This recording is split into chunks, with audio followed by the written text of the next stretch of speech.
اعوذ باللہ من الشیطان الرجیم بسم اللہ الرحمن الرحیم الذین ينفقون اموالهم باللیل والنہار سرا وعلانیہ فلهم اجرهم عند ربهم ولا خوف علیہم ولا هم يحزنون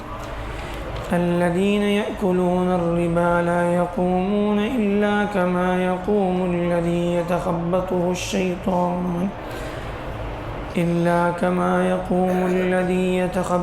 الشيطان من المس ذلك بأنهم قالوا إنما البيع مثل الربا وأحل الله البيع وحرم الربا فمن جاءه موعظة من ربه فانتهى فله ما سلف وأمره إلى الله ومن عاد فأولئك أصحاب النار هم فيها خالدون۔ جو لوگ اللہ کے راستے میں اپنا مال خرچ کرتے ہیں، دن رات چھپا کر بھی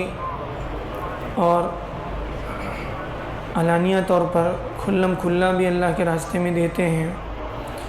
ایسے لوگوں کے لیے ان کے رب کے پاس ان کا اجر ہے، اور یہ وہ لوگ ہیں جن پر نہ کسی قسم کا خوف ہوگا اور نہ ہی وہ غمگین ہوں گے۔ علانیہ طور پر چھپا کر دینا یعنی کسی کو خبر نہ ہو، اللہ کو راضی کرنے کے لیے آدمی اللہ کے راستے میں دے رہا ہے، بہت بڑی بات، اس کی بڑے فضائل سنائے گئے۔ ایک فضیلت حدیث میں آتا ہے، اللہ کے نبی صلی اللہ علیہ وسلم نے فرمایا کہ قیامت کے دن عرش کے سائے میں وہ آدمی ہوگا جو اس طرح سے دیتا ہے کہ دائیں ہاتھ سے دے تو بائیں ہاتھ کو بھی خبر نہ ہو۔ فرمایا ایسا آدمی کل قیامت کے دن اللہ کے عرش کے سائے میں ہوگا۔ اور علل اعلان کھلم کھلا دینے کا مطلب یہ ہے کہ آدمی کبھی کبھار جو ہے جیسے دینے سے کھل کر لوگوں کے سامنے دینے سے دوسروں کو بھی ترغیب ہوتی ہے، بعض موقع پر ایسا ہوتا ہے، ایسی ضرورت بھی ہوتی ہے کہ آدمی کھل کر دے۔ جیسے مثال کے طور پر ایک موقع پر اللہ کے نبی صلی اللہ علیہ وسلم نے اعلان کیا کہ صدقے کا مال جمع کیا جائے، تو ایک صحابی لے کر آئے، تو پھر ان کو دیکھ کر دوسرے صحابی آئے، پھر ان کو دیکھ کر تیسرے صحابی، تو اس طرح سے جو ہے کبھی اس طرح بھی دینا پڑتا ہے کہ دوسروں کو ترغیب ہو۔ کھلم کھلا دینے کا یہ مطلب نہیں ہے کہ آدمی جو ہے دے کر لوگوں کو دکھائے یا پھر احسان جتلائے یا پھر جو ہے کسی سے یعنی اس کا اظہار کرے، یہ مطلب نہیں ہے کھلم کھلا دینے کا۔ اور ایک جیسے فرض صدقات ہے، جیسے زکوٰۃ کا مال ہے، اس کو بھی کھلم کھلا دینے کا مطلب یہ نہیں کہ آدمی دے کر جو ہے بتاتا رہے کہ میں نے فلاں کو زکوٰۃ دیا، فلاں کو زکوٰۃ دیا۔ اصل میں اللہ کے نبی صلی اللہ علیہ وسلم کے زمانے میں ہوتا یہ تھا کہ زکوٰۃ کا جو مال ہوتا تھا وہ تو باقاعدہ اللہ کے نبی صلی اللہ علیہ وسلم کی طرف سے جو ہے یعنی حکومت کی طرف سے، بیت المال کی طرف سے وصول کرنے والے مالداروں کے پاس جاتے تھے، اور مالدار اپنا پورا مال ان کے سامنے رکھتے تھے، پورا حساب کتاب، اب وہ اپنے حساب سے جو ہے اس میں سے مال لیتے تھے۔ اور یہ جو ہے اصل میں علل اعلان دینے کا مطلب یہ ہے کہ ان سے باقاعدہ وصول کیا جائے، وہ اپنے مال کو جو ہے حکومت کے سامنے، بیت المال کے سامنے پیش کریں۔ لیکن ہمارے یہاں تو وہ نظام نہیں ہے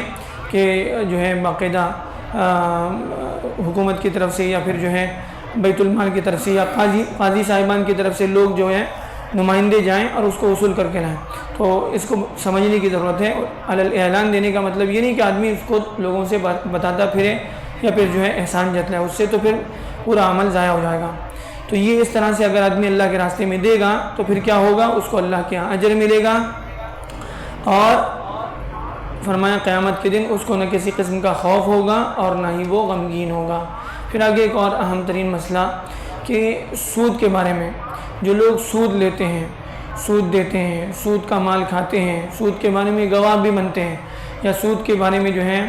یعنی کسی طرح کا کوئی جو ہے وہ تعاون کرتے ہیں، حدیث میں ان تمام لوگوں پر اللہ کے نبی صلی اللہ علیہ وسلم نے لعنت بھیجی ہے، وہ سب اللہ کی رحمت سے دور ہیں۔ اسی لیے جو ہے جہاں پر سودی کاروبار ہوتا ہے اس جگہ پر جو ہے آدمی ملازمت بھی نہ کرے۔ اسی لیے بینکوں وغیرہ میں جو ہے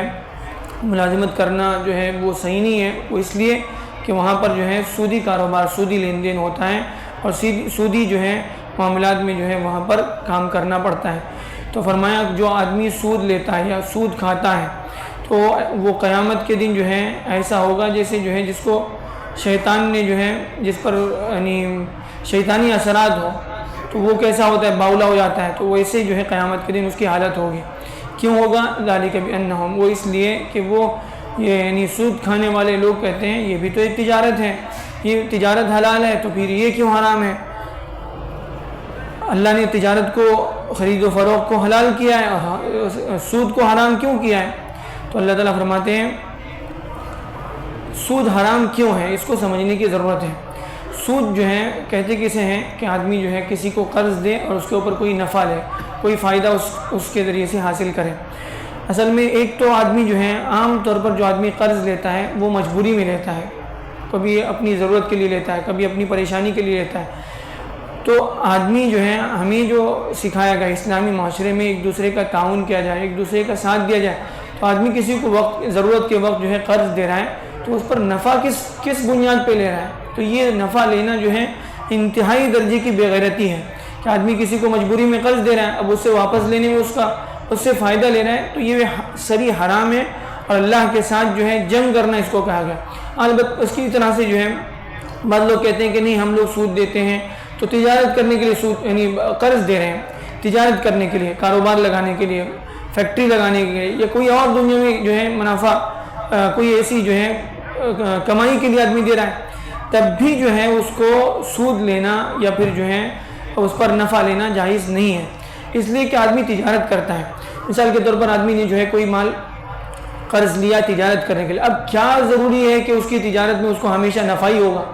کوئی گارنٹی تھوڑی ہے کہ اس کے جو ہے تجارت ہمیشہ جو ہے اس سے نفع ہی ہوگا یا اس میں نقصان نہیں ہوگا۔ تو تجارت میں نفع کا بھی جو ہے امکان ہے، نقصان کا بھی امکان ہے۔ تو جو آدمی سود لینے والا ہوتا ہے قرض لے کر، سودی کاروبار جو ہوتا ہے اس میں تو فکس ہوتا ہے کہ بھائی نفع ہی دینا ہے، مجھے اتنے % دینا ہی دینا ہے، چاہے تمہیں نفع ہو چاہے تمہیں نقصان ہو۔ تو یہ صحیح نہیں ہے، اس لیے فرمایا اگر کوئی جو ہے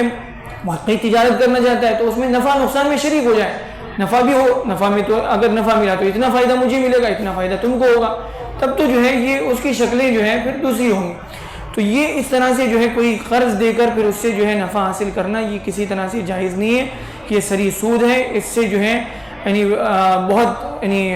آخری درجے کا جو ہے اللہ کو ناراض کرنے والا عمل ہے۔ اللہ کے ساتھ اللہ تعالیٰ نے اس کو جنگ فرمایا، جو آدمی سود لیتا ہے سود دیتا ہے تو وہ اللہ کے ساتھ جنگ کا اعلان کر رہے ہیں، اللہ تعالیٰ اس کے ساتھ جو ہے جنگ کا اعلان کرتے ہیں۔ بہرحال اللہ تعالیٰ جو ہے ہمیں ان آیتوں سے صحیح سبق لینے والا بنائے، آمین۔